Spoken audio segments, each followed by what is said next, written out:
Hey guys, this is Letters to You in 143. This one's called Throw Me at the Devil.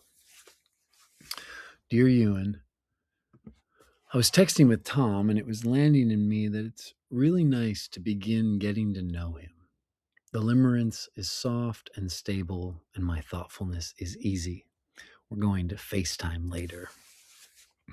I'm watching this Chinese anime, Donghua. That's the word for Chinese anime, where the protagonist is always stepping forward and doing bigger things than he's supposed to be able to do. He keeps slaying bad guys that he technically shouldn't be able to slay. My friend in gay club, cabaret listener, said something similar last night about himself. He said, I was so shocked that I was able to hold the space exactly like I had hoped. It dawned on me that I had always thought he was special that way, and I'm sure he can do even more. I think I blocked out knowing that because he didn't know it yet. We need to do big things to find our size.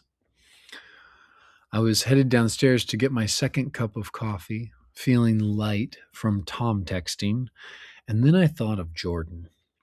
He, he reminds me of the protagonist in the show.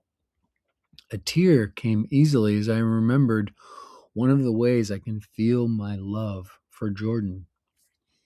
We would throw each other at the devil.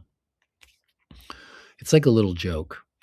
Tom Morello once said, paraphrased, if aliens came to Earth and demanded a rock battle for the fate of the planet, sending early Van Halen would be my vote.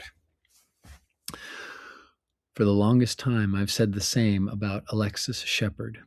If aliens came to Earth and demanded a circle off for the fate of the planet, I'd send Alexis. But, and the tears come here, Jordan wouldn't hesitate to send me, and I wouldn't hesitate to send him. Somehow, right now, I feel like me. Throw me at the devil. Set me an impossible task. Not because I'd rather be sacrificed than lay around touching lovers, but because, with cheerful eyes, I'm going to touch my size.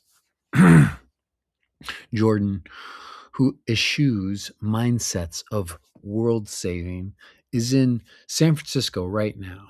He's looking for funding for his new company that is going to elevate the complexity and wisdom of the internet. I think that's off of most people's radar as a possibility.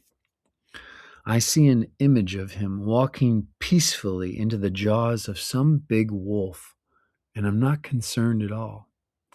My friend is exactly who he is meant to be. It's like that monk who set himself on fire on that Rage Against the Machine album cover.